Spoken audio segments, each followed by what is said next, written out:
একদম এগোবে না, একদম না, একদম এগোবে না বলে দিচ্ছি। আমার গায়ে হাত দিলে আমি কিন্তু চিৎকার করব। এই মাঝ নদীতে কে আসবে রে? কে আসবে তো চিৎকার শুনতে? তুমি আমার সাথে এটা করতে পারবে? তোমাকে আমি দাদা বলে ডেকেছি। সে তুই আমায় দাদা বলে ডাকতেই পারিস, কিন্তু গয়নাগুলো যে আমার চাই মনি। এখনো বলছি দিয়ে দে, এখনো বলছি দিয়ে দে, ভালোই ভালোই দিয়ে দে, না হলে। না না, আমার প্রাণ থাকতে আমি এই গয়না কাউকে দেব না, কাউকে না, কাউকে না। বেশ, তবে প্রাণটাও দে। হাসতে হাসতে মনির দিকে এগিয়ে যায় লোকটা। তার হাতে চকচক করছে একটা ধারালো ছোরা। মুহূর্তের মধ্যে ছোরাটি চালিয়ে দেয় মনির পেটের ভিতর। আর্তনাদ করে ঢলে পড়ে মনি সেই ব্যক্তির উপর। আর তখনই ওই ব্যক্তির গলা থেকে বেরিয়ে আসে একটা আর্তনাদ। ঝপ করে দুটি দেহ পতনের আওয়াজ শুনতে পাওয়া যায়। নৌকার মাঝি ঘাড় ঘুরিয়ে দেখে নৌকা ভেসে যাচ্ছে রক্তে। আর কেউ কোথাও নেই।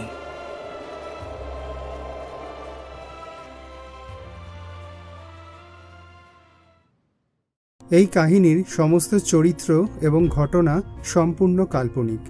বাস্তবে জীবিত বা মৃত কোনো ব্যক্তির অথবা কোনো ঘটনার সাথে এর মিল থাকলেও তা সম্পূর্ণ অনিচ্ছাকৃত এবং কাকতালীয়। ব্যবহৃত অপ্রাকৃত এবং অলৌকিক ঘটনাক্রম পরিবেশনার উপক্রম মাত্র। কুসংস্কারে বিশ্বাস করবেন না, কুসংস্কার ছড়াবেন না।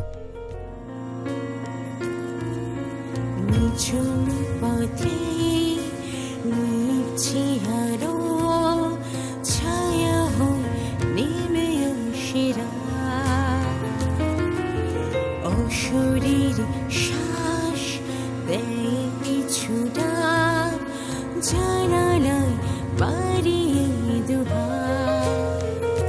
বোঝা না বোঝার সীমা পেরিয়ে অজানা কুয়াশা মেখে না বলা কাহিনী শোনাতে।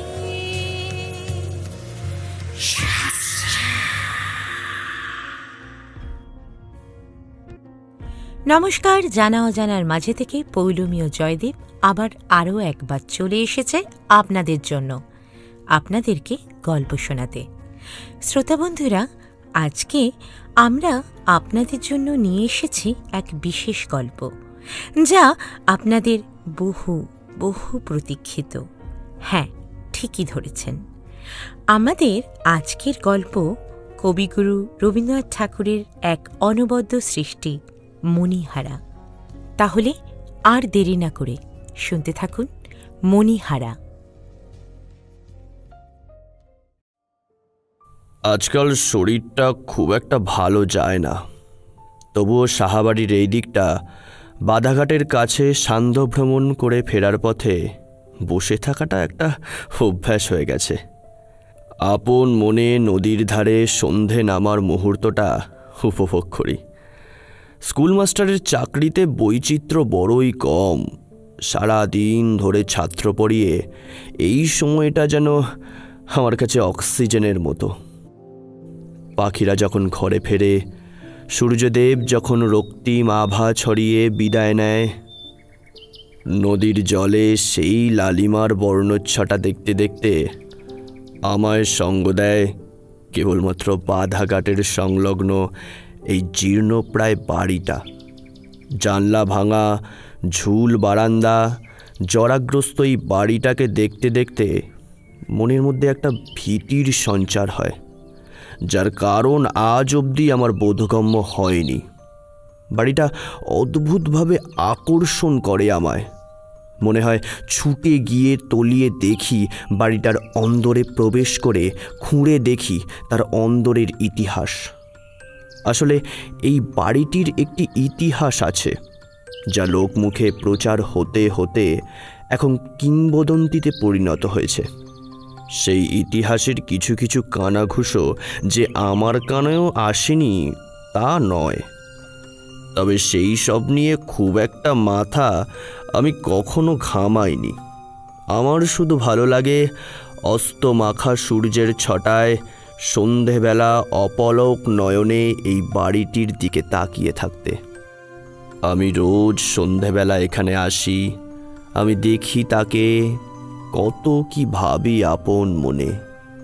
আবার যখন বাড়ি মুখ হই তার কথা ভুলে যাই। রোজকার মতো আমি সান্ধ্যভ্রমণ সেরে সেই আমি বাধাঘাটের দিকে যাচ্ছি। তখন সূর্য অস্ত গিয়েছে। তখন এই প্রদোষকালীন অস্তরাগের সাক্ষাৎ প্রতিবুহ ভগ্নপ্রায় বাড়িটিকে আরও মোহময় লাগে। কে জানে কিসের একটা অদ্ভুত আকর্ষণ আমায় প্রতিবার এখানে নিয়ে আসে। আজকেও দাঁড়িয়ে গেলাম বাড়িটির সামনে। এমন সময় চোখে পড়ল সেই জীর্ণ প্রায় বাধাঘাটের ধারে একটা বোট লাগানো। বোটের ছাদের ওপরে নামাজ পড়ছে মাঝি। দূর থেকে ভেসে আসছে মাগরিবের আজানের সুর। পশ্চিমের জ্বলন্ত আকাশপথে মাঝির নীরব উপাসনা ক্ষণে ক্ষণে ছবির মতো আঁকা হচ্ছিল। হঠাৎ কানে এলো এক ব্যক্তির গান। লুকিয়েছিলে দেখতে আমি পাইনি তোমায়, দেখতে আমি পাইনি, বাহির পানে চোখ মেলে। গায়কের কণ্ঠ যে প্রবল সুরেলা তা একেবারেই নয়, তবে তার কণ্ঠে বিষাদের বেদনার সুর যে প্রবল তা ভালোই বোঝা যাচ্ছে। সেই সুরের আকর্ষণে পায়ে পায়ে এগিয়ে গেলাম বাধাঘাটের দিকে। মনে এক কৌতূহল জাগলো। ভাবলাম লোকটির সঙ্গে গিয়ে আলাপ করলে কেমন হয়। তার গান ততক্ষণে থেমেছে। খানিক ইতস্তত করার পর জিজ্ঞেস করলাম, তা মশাইয়ের কোথা থেকে আসা হচ্ছে? ভদ্রলোক মনে হয় শুনতে পেলেন না। আপাদ মস্তক গায়ে কাশ্মীরি চাদর চাপা দিয়ে অবাক দৃষ্টিতে অপলক নয়নে ওই সাহাবাড়ির দিকে চেয়ে থাকলাম। আমি আবারও জিজ্ঞাসা করলাম, আরে ও মশাই শুনছেন? আমায় বলছেন? হ্যাঁ, আরে আপনি ছাড়া এখানে আর কে আছেন? হ্যাঁ বলুন। বলছি মশাইয়ের কোথা থেকে আসা হচ্ছে? আমি আসছি ওই রাঁচি থেকে। তা মশাই কি করা হয়? এই কথা বলতে বলতে আমি লোকটির পাশে সিঁড়ির বাঁ দিক ঘেঁষে বসলাম। উনি বললেন, এই ব্যবসা আর কি। কি ব্যবসা? হরিতকি, রেশম গুটি, খাট, এই সব।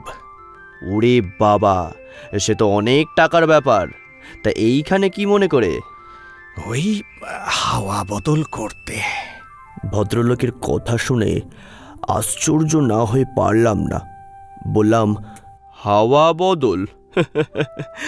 মহাশয়, আজ 6 বছর ধরে এখানকার হাওয়া এবং তার সঙ্গে প্রত্যহ গড়ে 15 গ্রেন করিয়া কুইনাইন খাচ্ছি, কিন্তু ফল তো কিছুই পেলাম না। ভদ্রলোক একটু হেসে বললেন, তা রাঁচির থেকে এখানে যে হাওয়া বদল বেশ ভালোই হবে তা অস্বীকার করার কোনো জায়গা নেই। হ্যাঁ, কি বলেন? হ্যাঁ তা বটে। তা এখানে উঠেছেন কোথায়? ভদ্রলোক ওই ভগ্নপ্রায় পোড়ো বাড়ির দিকে আঙুল দেখিয়ে বললেন, ওই যে ওই পেছনের বাড়িটায়, ওই সাহা বাড়িতে। এবার আমি বেশ চমকে উঠলাম। আরে মশাই, আপনি কি আমার সঙ্গে মশকরা করছেন নাকি? আহা, মশকরা করতে যাব কেন? যা সত্যি তাই তো বললাম। করেছেন কি? এই বাড়িতে সাপ, খোপ, পোকা মাকড়ের আড্ডা, আর তাছাড়া।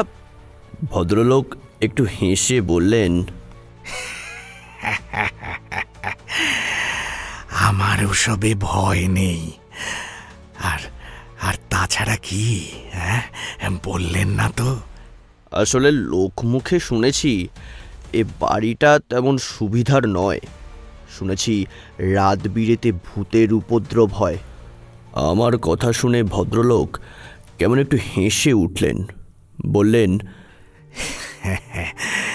তা আপনি দেখেছেন নাকি? হ্যাঁ, কখনো এরকম কিছু দেখেছেন? না মশাই, সে আমার দুর্ভাগ্য বলুন আর সৌভাগ্য, এই 6 বৎসরে এমন কিছু তো আমার চোখে ধরা পড়েনি। তাই বলছি কি, আপনি না হয় একটু কষ্ট করে এই গরিবের বাড়িতে চলুন। একটু অসুবিধা হয়তো হবে, তবে এই বাড়িতে থাকার চাইতে আমার ওখানে থাকাটা কি ভালো নয়? কি বলুন? ধন্যবাদ। তা মশাইয়ের পরিচয়? তেমন কিছু করি না, সামান্য স্কুল শিক্ষক, নাম অবিনাশ চৌধুরী। কিন্তু আপনার থাকার সিদ্ধান্তটা কি হলো? আমার কথাটা এড়িয়ে গিয়ে ভদ্রলোক বললেন, আচ্ছা, এ বাড়ি অভিশপ্ত বলছিলেন না? তা কেন অভিশপ্ত বলছিলেন? তেমন কিছু জানেন নাকি? হ্যাঁ, না সেরকম কিছু না, ওই ভাষা ভাষা শুনেছি কিছু। এই বাড়িরই একজন বউ, কি যেন নাম, সে নাকি কোনো এক দুর্ঘটনায় মারা যায়। নামটা ঠিক মনে পড়ছে না, কি যেন তার নাম, কি যেন নামটা। মণিমালিকা। হ্যাঁ হ্যাঁ হ্যাঁ, ঠিক বলেছেন। কিন্তু আপনি কি করে জানলেন? ভদ্রলোক মৃদু হাসলেন, তারপর রহস্যময় গলায় উত্তর দিলেন, এই বাড়ির সাথে আমার অনেক দিনের সম্পর্ক অবিনাশবাবু, তাই আর কি। ও, তা আপনি এদের আত্মীয় হন বুঝি?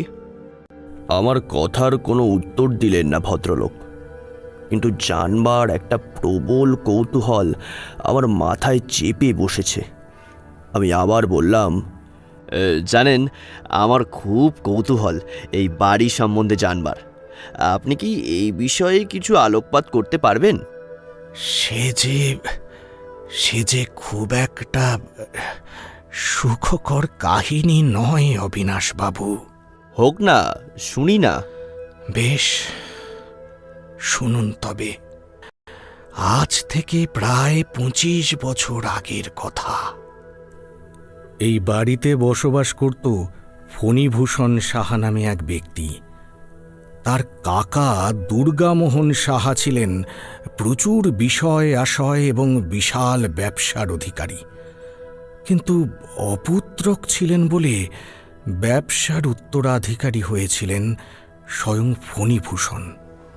ব্যবসার ভার হাতে পাওয়ার কিছুদিনের মধ্যেই তিনি বেশ নামডাক করে ফেলেছিলেন। ফণীভূষণ কিন্তু যাকে বলে একেবারেই সেকেলে মানুষ ছিলেন না। লেখাপড়া শিখেছিলেন, দেখতে শুনতেও বেশ ছিল। কোট প্যান্ট পরতেন, খাঁটি ইংরেজিতে কথা বলতেন, এদিকে আবার ছিল এক মুখ দাড়ি। সবাই তাকে নব্যবঙ্গ বলে ঠাট্টা করত, যদিও সামনে কিছুই বলতো না। এত বড় ব্যবসায়ী, তার উপর সাহেব সুবোধের মতো চাল চলন। যে যাই বলতো তা পশ্চাতেই বলতো। তার উপর এমন এক উপসর্গ এসে উপস্থিত হল, সেকালের চাল চলন তিনি একেবারেই বর্জন করে ফেললেন।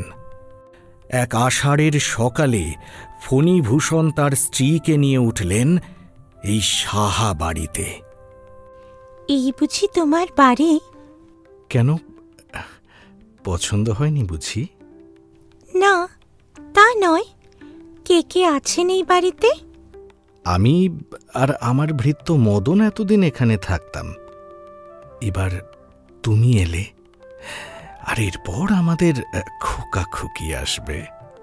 ধ্যাৎ, তুমিও না একটা। কিন্তু এত বড় বাড়িতে মাত্র 3 জন। তোমার বুঝি ভয় করবে? না না, ভয় করবে কেন? আমার একা থাকতে ভালোই লাগে। আচ্ছা বেশ, চলো তোমাকে তোমার ঘরটা দেখিয়ে দিই, কেমন? শুধু আমার ঘর? আরে না না, ভুল হলো, আমাদের ঘর, ঠিক আছে? আসলে তার স্ত্রীটি ছিল বড়ই সুন্দরী, একে কলেজে পড়া, তার উপর আবার সুন্দরী স্ত্রী। সুতরাং সামান্য অসুখ হলেও ডাকা হতো অ্যাসিস্ট্যান্ট সার্জেনকে। আসন বসন ভূষণ এসবও উত্তরোত্তর বেড়ে উঠতে লাগল। এই অবধি বলে ভদ্রলোক খানিক থামলেন, আমায় জিজ্ঞাসা করলেন, মশাই নিশ্চয়ই বিবাহিত নাকি? ওই আর কি। তবে তো এ কথা আপনাকে বলাই বাহুল্য যে সাধারণত স্ত্রী জাতি কাঁচা আম, ঝাল লঙ্কা এবং কড়া স্বামী এই 3টি জিনিসই বড় ভালোবাসে। যে দুর্ভাগা পুরুষ নিজের স্ত্রীর ভালোবাসা থেকে বঞ্চিত, সে যে কুশ্রী বা নির্ধন তা কিন্তু নয়, বরং সে হল অত্যন্ত নিরীহ। যদি জিজ্ঞাসা করেন কেন আমি একথা বললাম, তবে বলি আমি এই সম্পর্কে অনেক ভাবনা চিন্তা করেছি।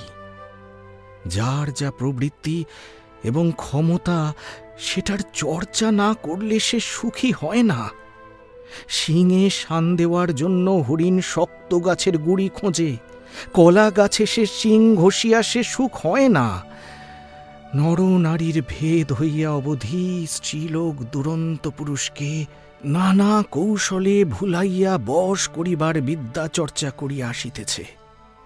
কিন্তু যে স্বামী আপনা আপনি বশ হইয়া থাকে, তাহার স্ত্রী বেচারা একেবারেই বেকার হইয়া থাকে। স্ত্রীলোক পুরুষকে ভুলাইয়া নিজের শক্তিতে ভালোবাসা আদায় করিয়া লইতে চায়। স্বামী যদি ভালো মানুষ হইয়া সেই অবসরটুকু না দেয়, তবে স্বামীর অদৃষ্ট মন্দ, এবং স্ত্রীরও ততোধিক। ফণিভূষণ ঠিক এইখানেই গণ্ডগোলটা করে বসল।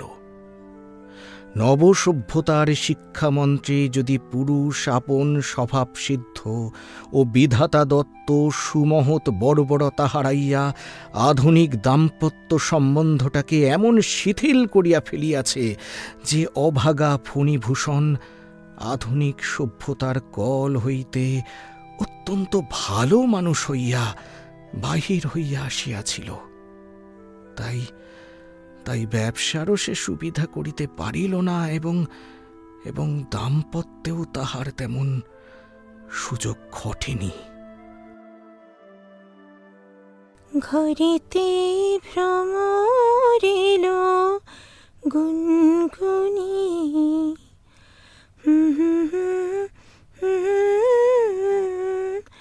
গুনগুনি। আমারে কার কথা সে যাই শুনি, ভ্রমর এলো গুনগুনি। ও, তুমি এসেছো? বলনি তো আমায়। আমি তো তোমার গান শুনছিলাম মণি। বেশ বেশ গাও তো তুমি। এই গানের চর্চাটা চালিয়ে যেতে পারো তো? ধুর, ওইসব আমি পারি নাকি। ভেতরে আসবে না? বাইরে দাঁড়িয়ে আছো যে। আসতে পারি, তবে একটা শর্তে। শর্ত? সে আবার কি? চোখ বুজে থাকতে হবে তোমাকে। কেন? করো না যা বলছি। চোখ বোঝো, বোঝো চোখ। আচ্ছা বেশ। হ্যাঁ, এইবার এই তো, বাহ, বেশ লাগছে তো। কি সুন্দর লাগছে তোমাকে। আরে, কি করছো বলো তো? এইবার চোখ খোলো। এ কি? এ তো বাজু বন্ধ। কেমন পছন্দ হয়েছে? দারুণ হয়েছে, কি অপূর্ব দেখতে। আরও আছে, আরও আছে। এই যে দেখছো, একটা ঢাকাই শাড়ি। হ্যাঁ, দেখি দেখি দেখি আমার মনিকে দেখি। এই তো, কি সুন্দর দেখাচ্ছে, অপূর্ব। যে স্ত্রী এই রকম বিনা চেষ্টায় এমন আদর, বিনা অশ্রুবর্ষণে ঢাকাই শাড়ি, কিংবা বিনা দুর্জয়ে বাজুবন্ধ থেকে দামি নেকলেস সবই লাভ করে, তার নারী প্রকৃতি ও ভালোবাসা একেবারে নিশ্চেষ্ট হয়ে যায়। সে কেবল গ্রহণই করত, কিছু দিত না বিনিময়ে। এদিকে তার নিরীহ ও নির্বোধ স্বামীটি মনে করত দানই বুঝি একমাত্র প্রতিদান পাওয়ার উপায়। একেবারে উল্টো বুঝেছিল আর কি। এর ফল এমন হল যে মণিমালিকা তার স্বামীকে শুধুই নিজের ঢাকাই শাড়ি আর বাজুবন্ধ জোগানোর যন্ত্র মনে করতে লাগল। আর যন্ত্রটিও এমন সুচারু যে কোনো দিন তার চাকায় এক ফোঁটা তেল জোগানোরও দরকার পড়ল না। ফণিভূষণের জন্মস্থান ফুলবেড়ে, বাণিজ্যস্থান এখানে। কাজের জন্য তাহাকে অধিকাংশ সময় এখানেই থাকতে হতো। ফুলবেড়ের বাড়িতে তাহার মা ছিল না, তবু ওই পিসি মাসি অন্য 5 জন ছিল। কিন্তু কিন্তু ফণিভূষণ তো আর পিসি মাসির উপকারে লাগার জন্য বিশেষ করে সুন্দরী স্ত্রী তো আর ঘরে আনেননি। ফণিভূষণ ভেবেছিল স্ত্রীকে এনে আর 5 জনের কাছ থেকে আলাদা করে রাখলে সব সময় বেশি করে কাছে পাওয়া যায়। তাই সে তাকে একলা বাড়িতে নিয়ে এলো। তবে ফল হলো উল্টো। মণিমালিকা কথা বলতে খুব একটা ভালোবাসত না, তাই সে না পারল স্বামীকে ভালোবাসতে, না পারল পাড়া প্রতিবেশীদের সঙ্গে ভাব জমাতে। এমনকি কোনো ব্রত উপলক্ষে ব্রাহ্মণকে খাওয়ানো বা ব্রত ভিক্ষা দেওয়া এসবও সে কখনোই করেনি। স্বাভাবিক স্ত্রীজাতি সুলভ কোনো বৈশিষ্ট্যই তার মধ্যে ছিল না। সে কোনো জিনিস নষ্ট হতে দেয়নি, কেবল স্বামীর আদর আর যা পেয়েছে তাই জমা করে রাখত। আরও আশ্চর্যের বিষয় এই যে সে তার অপরূপ যৌবনাশ্রী হতেও তার লেশমাত্র অপব্যয় করতে দেয়নি। লোকে বলে তার 24 বছর বয়সেও তাকে 14 বছর বয়সীর মতো কাঁচা দেখতে ছিল। তবে এত কিছুর মধ্যেও তাকে ক্রমে একাকিত্ব গ্রাস করতে শুরু করল। হয়তো যাদের হৃৎপিণ্ড বরফের পিণ্ড, যাদের বুকের মধ্যে ভালোবাসার জ্বালা যন্ত্রণা স্থান পায় না, তারা বোধহয় সুদীর্ঘকাল তাজা থাকে, কৃপণের মতো অন্তরে বাহিরে নিজেকে জমিয়ে রাখতে পারে। বিধাতা বোধহয় এই সব দেখেই অলক্ষ্যে হেসেছিল। নইলে এমন ঘনপল্লবিত অতি সতেজ লতার মতো মেয়েটিকে নিষ্ফলা করে রাখবেন কেন?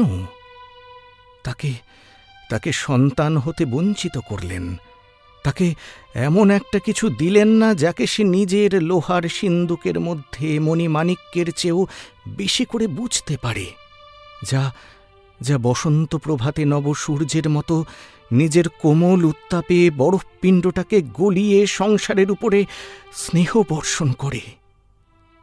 মোট কথা এই হল যে ফণিভূষণের সংসারে তেমন গোলমাল না বাঁধলেও তার হৃদয়ে কি একটা দুঃসাধ্য উৎপাত অনুভব করত। তার তার স্ত্রীর কিন্তু কোনো দোষও ছিল না, কিংবা কোনো ভ্রমও ছিল না। তবু স্বামীর কোনো সুখ ছিল না। সে তার সহধর্মিণীর শূন্য গহ্বর হৃদয় লক্ষ্য করে হীরা মাণিক্য গহনা ঢালত, কিন্তু হায়, সেগুলো গিয়ে পড়ত লোহার সিন্দুকে। হৃদয়ে সেই শূন্যই থাকত। বুঝলেন মশাই, ব্যবসায়ী হতে গেলে যেমন নব্যবাবু হলে চলে না, তেমনি স্বামী হতে গেলেও পুরুষ হওয়াটা খুব দরকার। এই কথায় সন্দেহ মাত্র করবেন না। ঠিক এই সময় কোথা থেকে এক পাল শেয়াল ডেকে উঠল। গল্পস্রোতে মিনিট কয়েকের জন্য বাধা পড়ল। মনে হলো সেই অন্ধকার সমাভূমির কৌতুকপ্রিয় শৃগাল সম্প্রদায় এমন দাম্পত্য নীতি শুনে ফণিভূষণের আচরণে ব্যঙ্গাত্মক অট্টহাস্য করছে। পরে শৃগাল বাহিনীর ভাবোচ্ছ্বাস নিবৃত্ত হলে মহাশয় আবার তার কাহিনী শুরু করলেন। ইতিমধ্যে একটি ফাঁড়া উপস্থিত হল ফণিভূষণের জীবনে। কি একটা কারণে বাজারে ক্রেডিট রাখা তার কঠিন হয়ে পড়ল।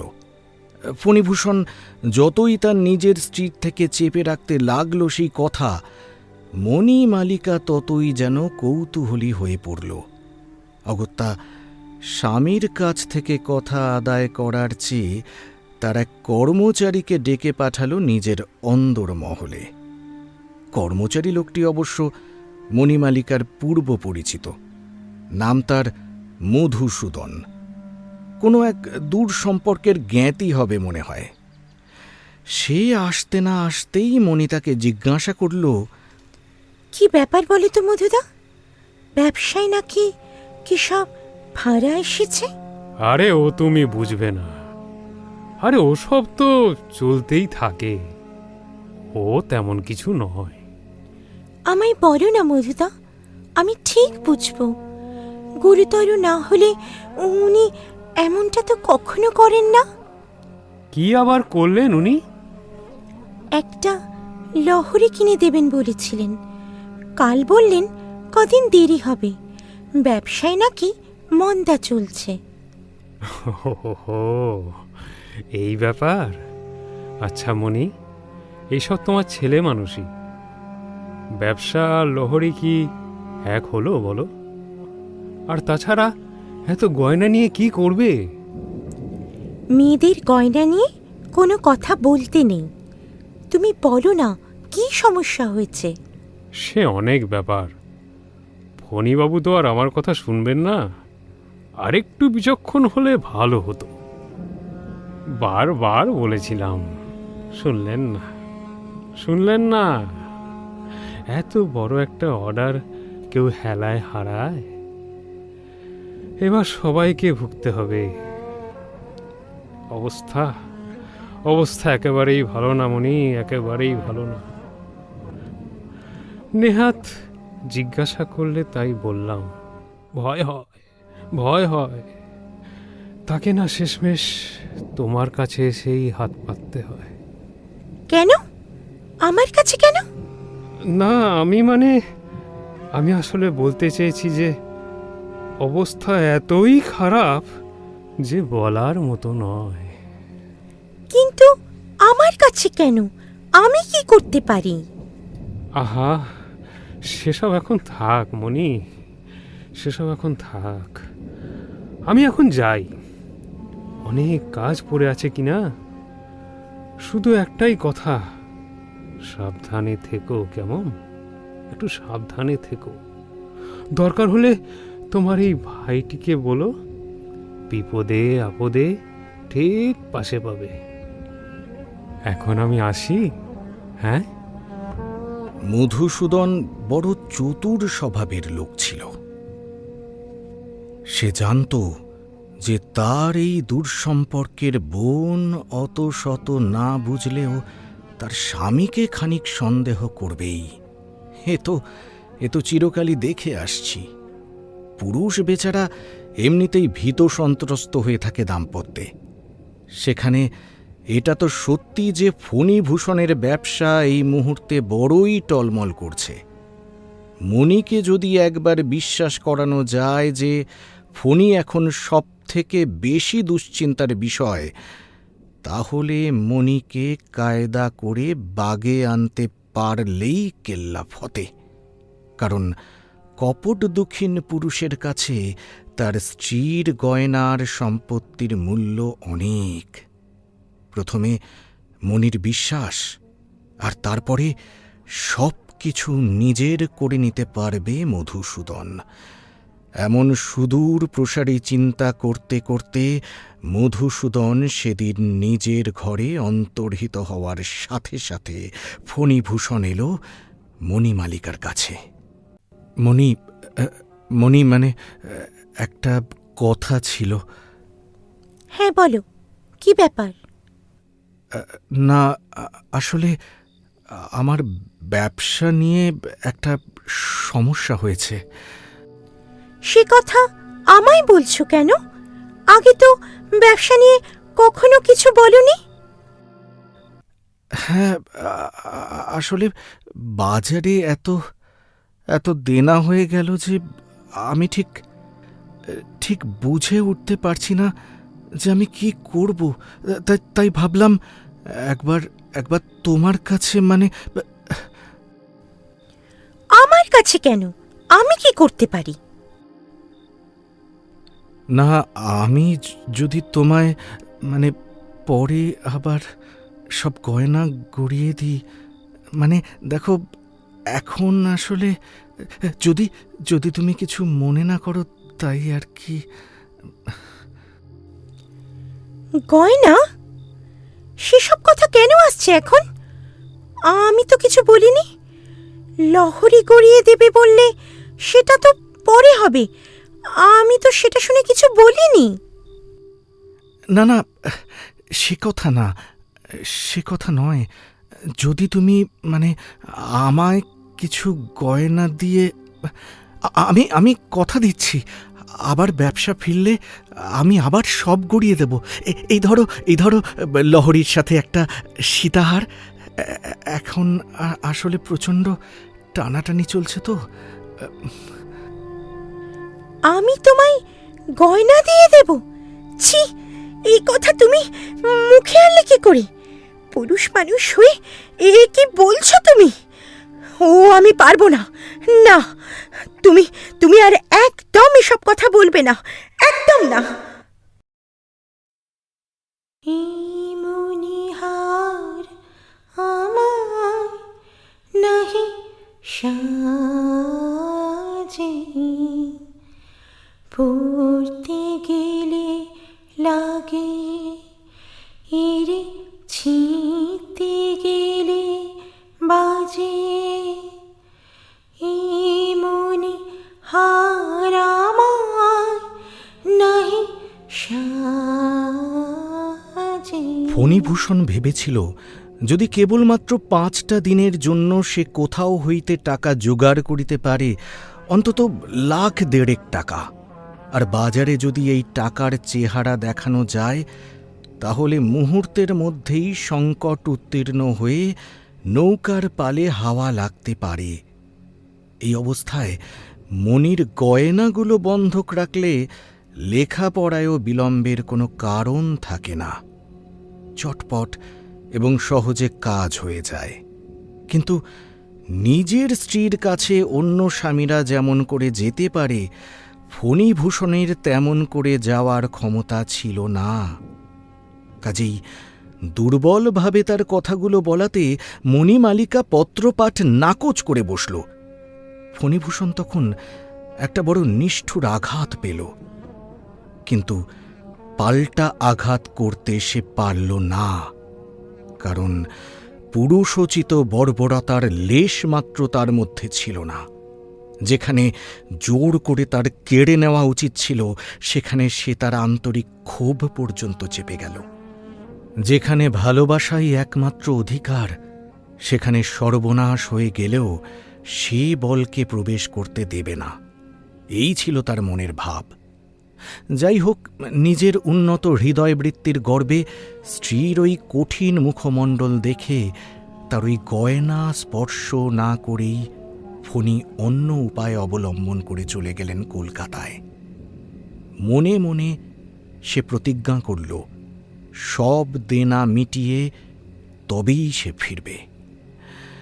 আসলে কি জানেন মশাই, সংসারে স্ত্রীকে স্বামী যতটা না চেনে, স্বামীকে স্ত্রী তার চেয়ে অনেক ভালো চেনে। কিন্তু স্বামীর প্রকৃতি যদি অত্যন্ত সূক্ষ্ম হয়, তবে স্ত্রীর অনুবীক্ষণে তার সমস্তটা ধরা পড়ে না। আমাদের ফণীভূষণকে ফণীভূষণের স্ত্রী ঠিক বুঝত না। স্ত্রীলোকের অশিক্ষিত কটূক্তি যে সকল প্রাচীন সংস্কার দিয়ে গঠিত, অত্যন্ত নব্য পুরুষেরা তার বাইরে গিয়ে পড়ে। এরা এক অদ্ভুত প্রকৃতির হয় জানেন, কিন্তু রহস্য বোঝাই দায়। মণিমালিকা ততক্ষণে ঈশান কোণে মেঘ দেখে ফেলেছে। সে আবার মধুসূদনের সাথে পরামর্শ করতে বসল। সে জানত, মধুদা যতই কুটিল হোক না কেন, সে বুদ্ধিমান। তার স্বামীর এই দুর্দশার ভাগীদার মণি কেন হবে, এই প্রশ্নই তাকে কুঁড়ে কুঁড়ে খাচ্ছিল। মধুসূদনও ছিল এই সুযোগেই। মণিকে একেবারে হাতের মধ্যে করে নেওয়ার সুযোগ আর আসবে না। তাই সে সুযোগ পেয়ে বলে বসল, গতিক সুবিধা নয় মণি, গতিক সুবিধা নয়। তুমি তুমি যদি এখনই সাবধান না হও, বিপদে পড়বে। তাহলে তাহলে এখন আমি কি করব? দেখো, ফণীভূষণ বাবু কখনোই টাকা সংগ্রহ করতে পারবেন না।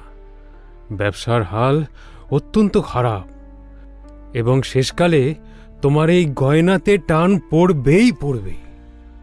মণিমালিকা মানুষকে যেরূপ জানত, তাতে ভাবল এরূপ হওয়া অসম্ভব কিছু নয়, এবং মধুসূদন হয়তো কোনোভাবেই বিপদে তাকে সাহায্য করতে পারবে। সে তার স্বামীকে কখনোই বিশ্বাস করতে পারেনি। সংসারে তার সন্তান নেই, স্বামী আছে বটে, কিন্তু স্বামীর অস্তিত্ব সে অন্তরের মধ্যে অনুভব করতে পারে না। অতএব যতই ওই গহনা সিন্ধুকে বন্ধ পড়ে থাক, সেটাই তার একমাত্র যকের ধন। সেসব তার সন্তানের মতো ক্রমে ক্রমে বছরে বছরে বেড়ে উঠেছে। এসব তার 7 রাজার ধন, এক মানিক। তার অনেক দিনের অনেক সাধের সামগ্রী এক মুহূর্তেই ব্যবসার অতল স্পর্শে ওই গহ্বরে নিক্ষিপ্ত হবে, এটা কল্পনা করে তার সর্বশরীর হিম হয়ে এলো। সে বলল, আমার বড্ড চিন্তা হচ্ছে মধুদা, উনি যদি আবার আসেন। সে ওনাকে আসতেই হবে, বাজারে আর কেউ ধার দেবে না ওনাকে। তবে কি করে যায়? আমার মাথায় যে কিচ্ছু আসছে না। তুমি একটা কাজ করো, গয়নাগুলো নিয়ে তুমি এবেলা বাপের বাড়ি চলো, আমিও না হয় সঙ্গে যাব। চিন্তা নেই, আমি আছি সব সময় তোমার পাশে। হ্যাঁ, সব ঠিক হয়ে যাবে। কিন্তু ওনাকে কি বলবো? উনি যদি বাড়ি ফিরে এসে দেখেন আমি নেই, তবে তো। আহা, ওসব নিয়ে তোমাকে এত ভাবতে হবে না। তোমাকে ও বাড়ি পৌঁছে দিয়ে আমি আবার এইখানেই ফিরে আসব। তারপর না হয় আমি ফণীবাবুকে কিছু একটা বুঝিয়ে বলে দেবক্ষণ। চিন্তা নেই, একদম কোনো চিন্তা নেই। মধুসূদন ভাবল এই তার সুযোগ। ভুলিয়ে ভালিয়ে যদি কিছু অংশ কিংবা অধিকাংশ যদি বাগে আসে, তাহলে তো সে বর্তে যাবে। বুদ্ধিমান মধু মনে মনে একটা উপায় ঠাউরাল। লোভে শিউরে উঠল সে। এতদিনে সে সব কিছু বাগে পেয়েছে মনে করে সে বেজায় খুশি হল। মণিমালিকা উপায়ান্তর না দেখে এই প্রস্তাবে তৎক্ষণাৎ সম্মত হল। এক আষাঢ় শেষের সন্ধেবেলায় এই ঘাটের ধারেই একটা নৌকা এসে দাঁড়াল। তার মধ্যে সন্তর্পণে চুপিসারে বেরিয়ে গেল দুই ব্যক্তি। কেউ জানল না যে সাহা বাড়ির বউ রাত্রিবেলা অন্ধকারে বাড়ি ছাড়ল। এই পর্যন্ত বলে ভদ্রলোক একটু থামলেন। আমি আগ্রহের সাথে এই ইতিহাস শুনছিলাম।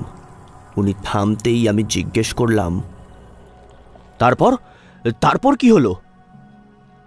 মণিমালিকার এক অদ্ভুত স্বভাব ছিল।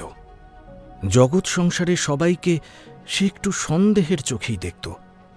এটা কিছু ক্ষেত্রে একটু নিন্দনীয় হলেও এই ক্ষণে সেটা কার্যকরী হল। সে এক এক করে সমস্ত গয়না পরে নিল। মাথা থেকে পা পর্যন্ত গয়না ছাড়া আর কিছুই অবশিষ্ট রইল না। গয়নার বাক্স নিয়ে মধুসূদনের সাথে একা যাওয়া সমীচীন হবে না ভেবেই সে এমন সিদ্ধান্ত নিয়েছিল। মধুসূদন বড় চতুর ও কুটিল। পথের মধ্যে সে কি করে বসে সেই আশঙ্কাই মণিকে গ্রাস করছিল। গয়নার বাক্স যদি কেউ ছিনিয়েও নেয়, তবুও তার গা থেকে গয়না খুলতে হলেও তাকে না মারা অবধি কোনো উপায় নেই। তাই এমন সিদ্ধান্ত নিয়ে সে বের হল। এদিকে আগে ভাগেই ঘাটে অপেক্ষা করছিল মধুসূদন। মণির সাথে কোনো রকম বাক্স না দেখে মধুসূদন কিছু বুঝতে পারল না। মোটা চাদরের নিচে যে মণিমালিকার দেহ প্রাণের অধিক গয়নাগুলো আচ্ছন্ন ছিল তা সে অনুমান করতে পারেনি। এ কি খালি হাতে যে গয়নার বাক্স কই? সেসব আছে, এখন চলো। পশ্চিম দিকটা দেখেছ? ঝড় উঠতে পারি, তাড়াতাড়ি চলো। সে যাচ্ছি, কিন্তু তুমি আমায় বলো তো, সেই গয়নার বাক্স কই? বললাম যে আছে। কই গয়না বাক্সটা কই? ওটা আমার কাছে দাও। তোমার কাছে থাকলে বিপদ হতে পারে। সে পরে হবে, এখন নৌকাটা খুলে দাও, ঝড় আসার আগেই পৌঁছতে হবে। কিন্তু আর কিন্তু নয়, চলো। আর গয়নার বাক্স নিয়ে তুমি অত ভেবো না। গয়না আমার সাথেই আছে। আমার প্রাণ থাকতে ও জিনিস আমার থেকে কেউ নিতে পারবে না, কেউ না। মানে?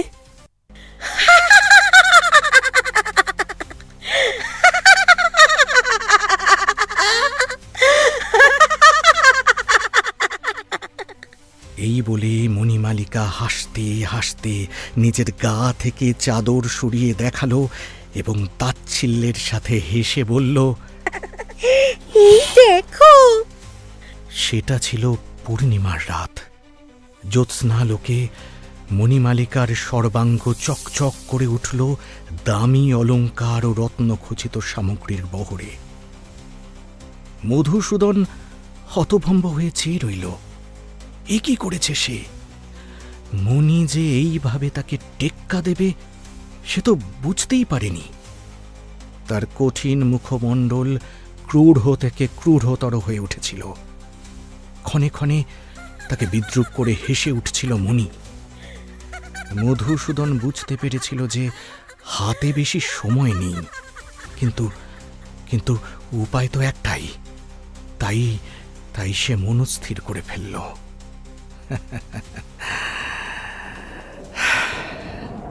কিন্তু কিন্তু বিধাতা বোধ হয় অন্য কিছু ভেবে রেখেছিল। দুপা এগোতে না এগোতেই ভীষণভাবে দুলে উঠল নৌকাখানা। রুদ্ররূপে আছড়ে পড়ল এক কালান্তক ঝড়। তারপর সে প্রকৃতির রোষ যে কিভাবে ঠান্ডা হয়েছিল, বা কিভাবে যে তারা দুজন মুক্তি পেল, বা আদৌ মুক্তি পেয়েছিল কি না, তা কারোর জানা নেই। কারণ কোনোদিনই তারা তাদের গন্তব্যে পৌঁছতে পারেনি বলেই জানা যায়। ভদ্রলোক আবার একটু থেমে দম নিলেন। এই রুদ্ধশ্বাস কাহিনী শুনে আমার রোম খাড়া হয়ে গিয়েছিল। চুপ করে ভাবছিলাম, এত কিছু এই ভদ্রলোক জানলেন কি করে? তার সাথে ফণিভূষণ বা মণিমালিকার কোনো ব্যক্তিগত পরিচয় ছিল বোধহয়। ভাবনায় ছেদ পড়ল। ভদ্রলোক আবার বলতে শুরু করলেন। বেচারা ফণীভূষণ কয়েকদিন পর ফিরে এসে উপলব্ধি করল যে কি হয়েছে। মণি যে নেই সেটার আঘাত যে তার কাছে বড় বেদনাদায়ক ছিল। তার স্ত্রী না জানলেও বেচারা মণিকে সে বড়ই ভালোবাসত। এই বাড়ির প্রতিটা ঘর সে তন্ন তন্ন করে খুঁজে বেড়াল। মণি, মণি, মণি কোথায় তুমি? মণি, মণি, মণি, যদি যদি কোনো সূত্র পাওয়া যায়। কিন্তু হায়, মণি যে একেবারেই তাকে পরিত্যাগ করেছিল। শেষে গোমস্তার কাছে একটি চিঠি পেল, মণির লেখা চিঠি।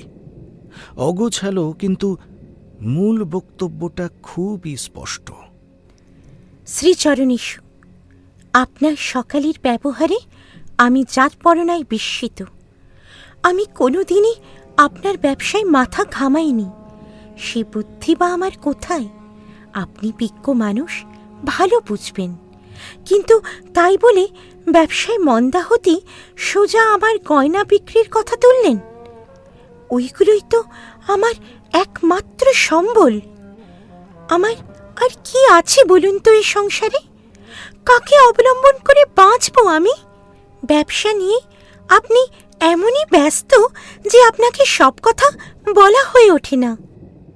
তবু বলছি, ওগুলো প্রাণ থাকতে আমি হাতছাড়া করতে পারবো না। সব নিয়ে আমি বাপের বাড়ি চললাম।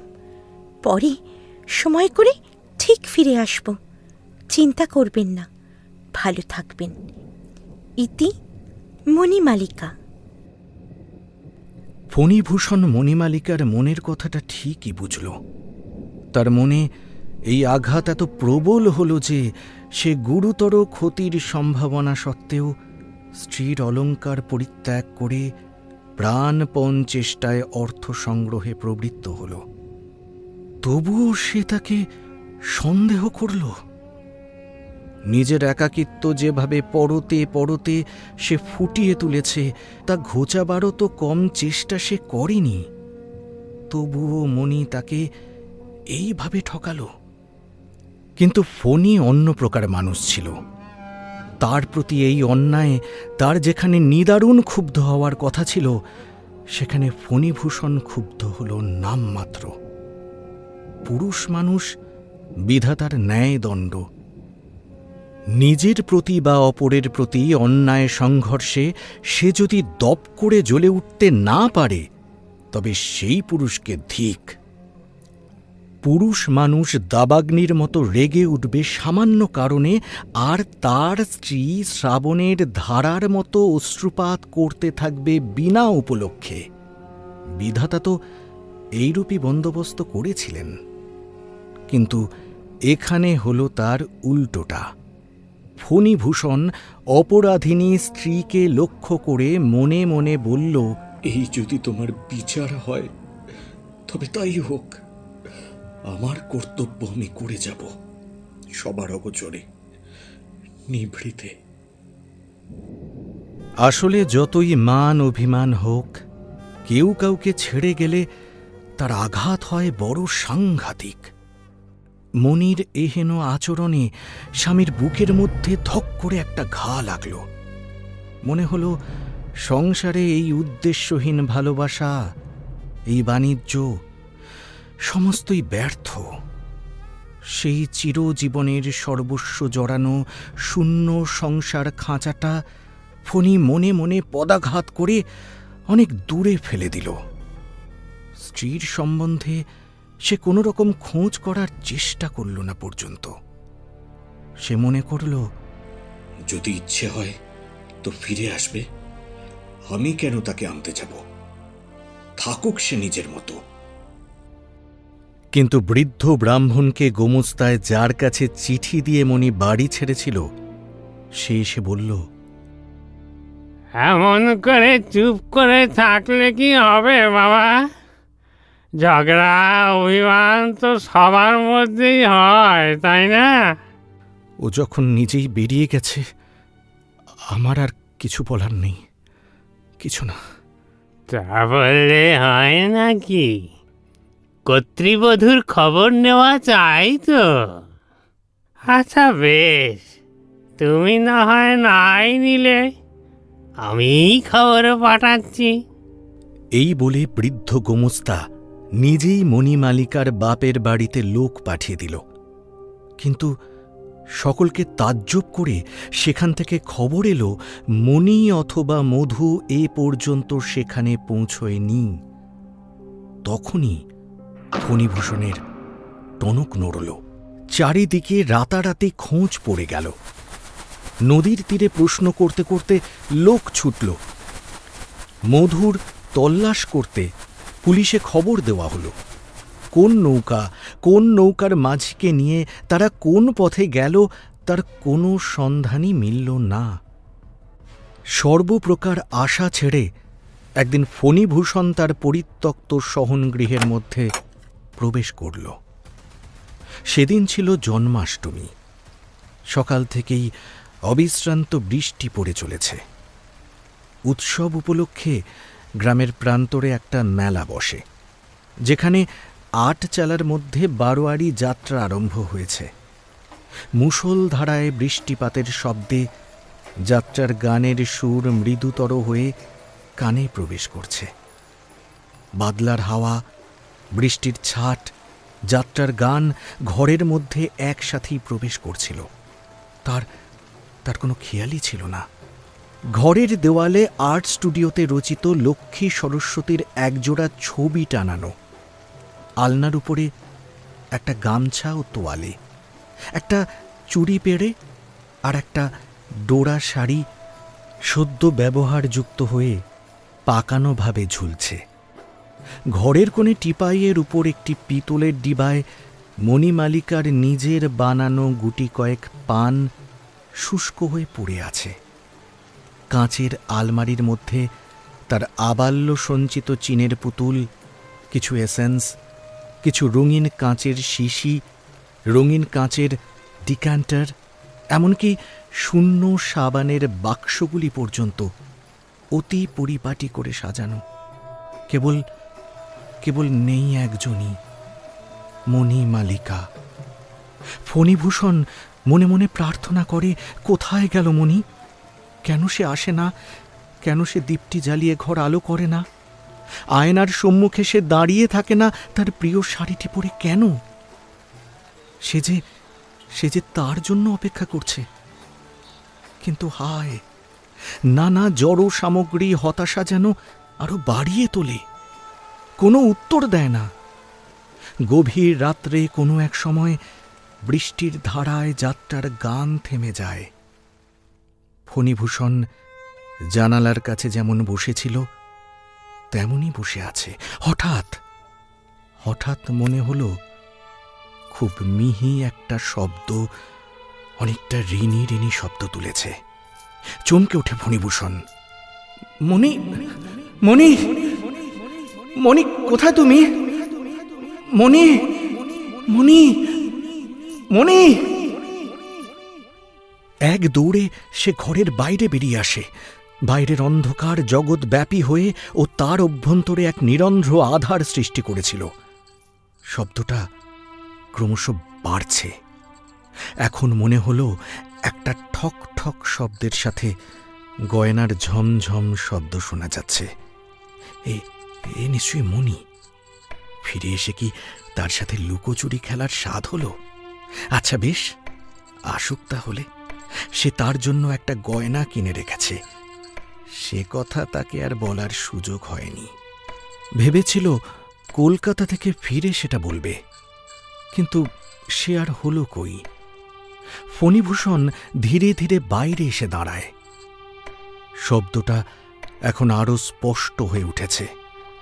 মনে হলো নদীর ঘাটের উপর থেকে যেন সে উঠে আসছে। তখন প্রায় মধ্যরাত্রি।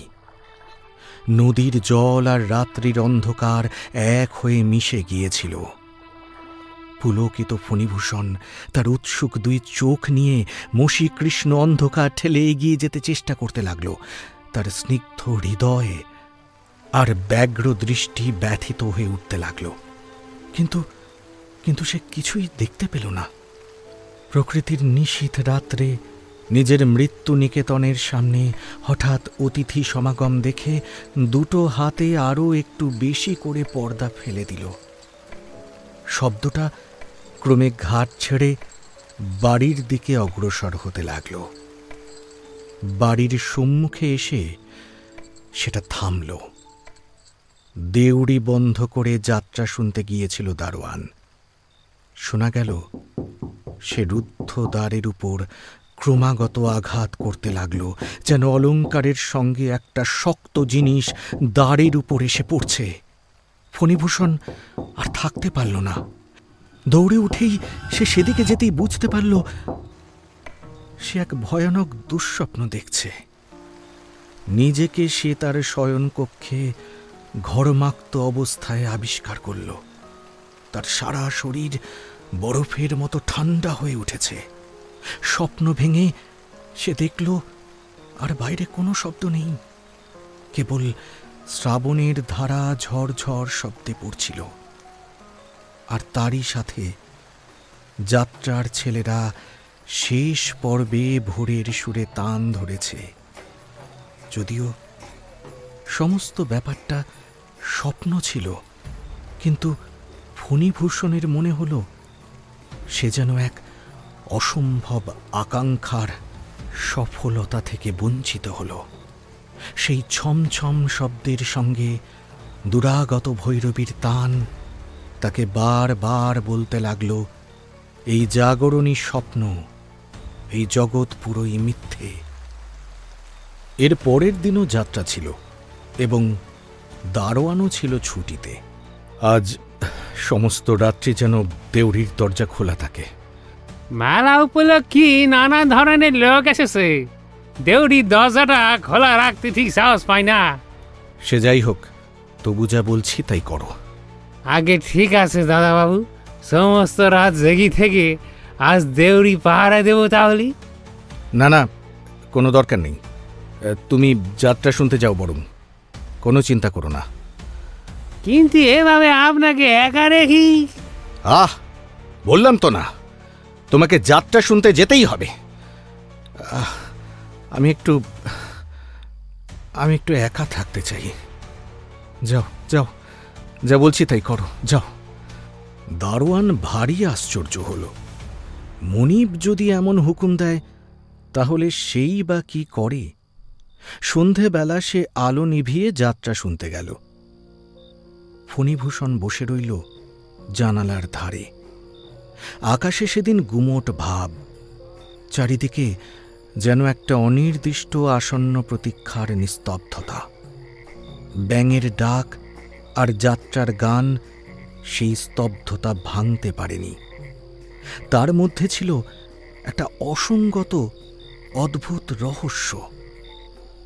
অনেক রাত্রে একসময় সব কিছু চুপচাপ হয়ে এলো। যাত্রার দলের ছেলেরাও তখন গান গাইছে না। বোঝা গেল এইবার সময় এসেছে। এমন সময় নদীর ধারে একটা ঝমঝম শব্দ এগিয়ে এলো। ফণি সচকিত হয়ে উঠল, কিন্তু সেদিকে কোনো মতেই চোখ ফেরাল না। তার ভয় হল পাছে অধীর ইচ্ছায় এবং অশান্ত চেষ্টায় তার সকল প্রয়াস যেন ব্যর্থ না হয়। পাছে আগ্রহের বেগ তার ইন্দ্রিয় শক্তিকে অভিভূত করে ফেলে। সে তার সকল শক্তি নিজের মনকে দমন করার জন্য প্রয়োগ করল। কাঠের মূর্তির মতো স্থির হয়ে বসে রইল সে। সিঞ্জিত শব্দ ক্রমে ঘাট থেকে অগ্রসর হয়ে অন্দরমহলে প্রবেশ করতে লাগল। বোঝা গেল ওই সিঁড়ি দিয়ে শব্দ ঘুরতে ঘুরতে উপরে উঠে আসছে। ফণিভূষণ যেন কিছুতেই আর নিজেকে দমন করতে পারল না। তবুও রুদ্ধ নিঃশ্বাসে অপেক্ষা করতে থাকল এ কেমন খেলায় মাতল মনি। কিছু না বলে চুপ করে বসে রইল ফণিভূষণ। সেই শব্দ ক্রমে সিঁড়ি বেয়ে এগিয়ে এলো ঘরের আরও কাছে। অবশেষে সেই শব্দটা তার শয়নকক্ষের বাইরে এসে থেমে গেল। এবার কেবল চৌকাঠটি পার হলেই হয়। এমন রুদ্ধ মুহূর্তে ফণিভূষণের মাথায় একটা বুদ্ধি এলো। সে ধীরে ধীরে মণির জন্য সদ্য কেনা সীতাহারখানা পাশের টেবিলে রেখে চোখ বন্ধ করে রইল।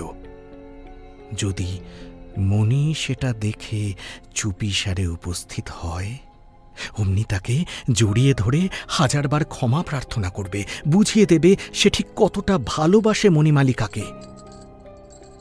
শব্দটা এবার যেন ঘরের ভিতর ঢুকে গেল, কিন্তু এমন ঝুমঝুম শব্দের সাথে ওই ঠক ঠকানি শব্দটা কেমন যেন বেমানান লাগছিল। ফণির মনে হলো ব্যাপারটা ঠিক যেন স্বাভাবিক নয়।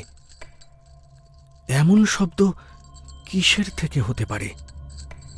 তা সত্ত্বেও ফণিভূষণ তটস্থ হয়ে দম বন্ধ করে বসে রইল।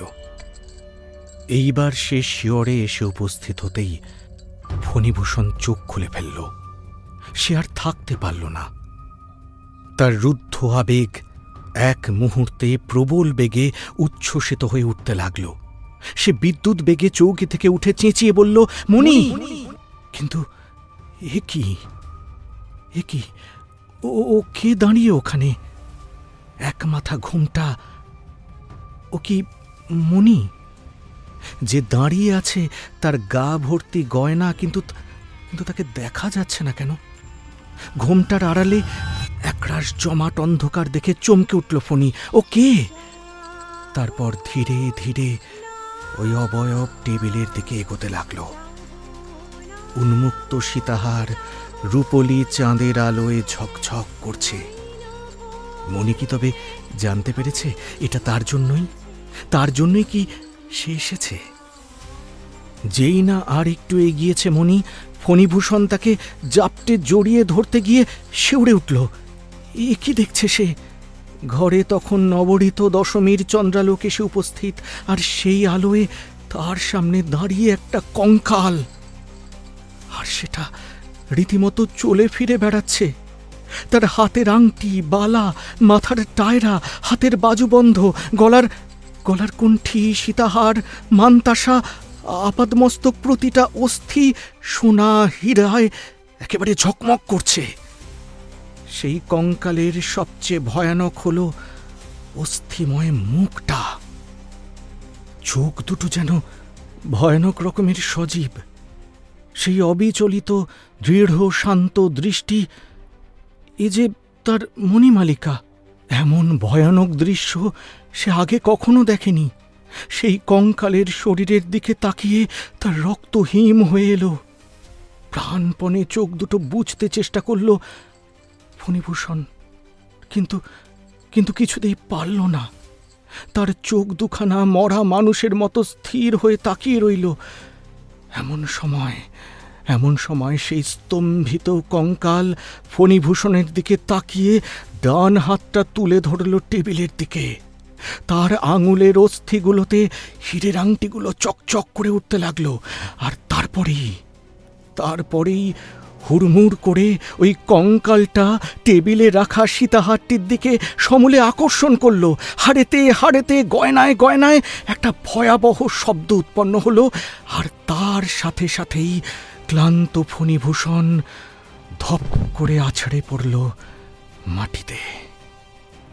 তার অবশ স্নায়ুগুলো বিকল হওয়ার আগেই সে অনুভব করল ধীরে ধীরে কঙ্কালটি ঘর থেকে নিষ্ক্রান্ত হচ্ছে।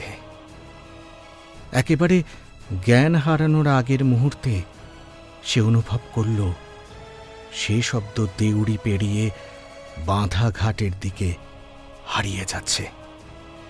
আর ঠিক সেই সময় বুকের বাঁদিকে একটা চিনচিনে বেদনা তাকে ধীরে ধীরে ক্ষীণ করে দিল। ধীরে ধীরে অবশ হয়ে গেল ফণিভূষণ। এই শ্বাস রুদ্ধকর কাহিনী শেষ করে ভদ্রলোক খানিকক্ষণ থামলেন। তখন বোঝা গেল তিনি ছাড়া ইতিমধ্যে জগতের আর সব কিছু নীরব। অনেকক্ষণ আমিও আর কোনো কথা বললাম না, এবং অন্ধকারে তিনিও আমার মুখের ভাব দেখতে পেলেন না। তারপর আমি জিজ্ঞাসা করলাম, মণিমালিকার পরিণতি তো দেখলাম, কিন্তু ফণিভূষণ কি মারা গেলেন? তিনি এর সরাসরি উত্তর আমায় দিলেন না। মৃদু হেসে বললেন, সেই রাত্রেই ওদের পুনর্মিলন হয়েছিল। ইহকালে তারা অবিশ্বাস নিয়ে বাঁচলেও মরণের পরে কিন্তু তারা একে অপরকে ছাড়া বাঁচতে পারে না। শুধু একরাশ অতৃপ্তি ওদেরকে তাড়িয়ে বেড়ায়। মানে না, ব্যাপারটা কেমন যেন গোলমেলে লাগলো। আর তাছাড়া আপনি এত কথা জানলেন কি করে? আপনি কি ওদের ব্যক্তিগতভাবে চিনতেন? দেখুন দেখি, এত কথা হলো, আপনার নামটাই তো জানা হলো না। আপনার নাম?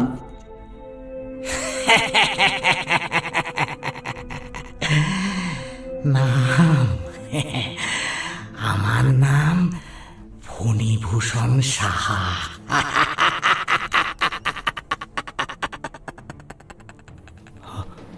আমি শিউরে উঠলাম। ফণিভূষণ সাহা? তাহলে কি আমি যা ভাবছি তাই? ইনি সেই? এই অন্ধকারে কে আমায় পুরো বাড়ির রহস্যময় গল্প শোনালো? জানেন, মণিকে আমি বড়ই ভালোবাসতাম। সে আর ওকে বলা হলো না। তাই তো আজও মাঝে মাঝে আমায় এখানে এসে বসতে হয়। সেই রাতটা আজও যেন আমার সাথে অঙ্গাঙ্গিকভাবে জড়িয়ে গেছে। ওই যে খাটের দিকে তাকান, ওই যে দেখুন। আমার মাথা ঘুরছে। ঘাট থেকে যে উঠে এগিয়ে আসছে আমার দিকে, এক মাথা ঘোমটা দিয়ে, তার হাড়েতে গয়নাতে ঠক ঠক রিন রিন শব্দ। সে কে? আর খিলখিলিয়ে ওঠা হাসি যা ইঙ্গিত করছে তা যে শুধু ভয়াবহ তা নয়, রীতিমতো বীভৎস। কাকে দেখছি আমি? এতক্ষণ কি ফণিভূষণ নিজেই তার জীবনের গল্প বলে চলল? এসো মণি, এসো। আমি 25 বছর ধরে রোজ তোমার মণি, কোথায় তুমি? মণি, আজও বসে আছি। মণি, এসো মণি, এসো মণি, এসো এসো মণি, এসো এসো।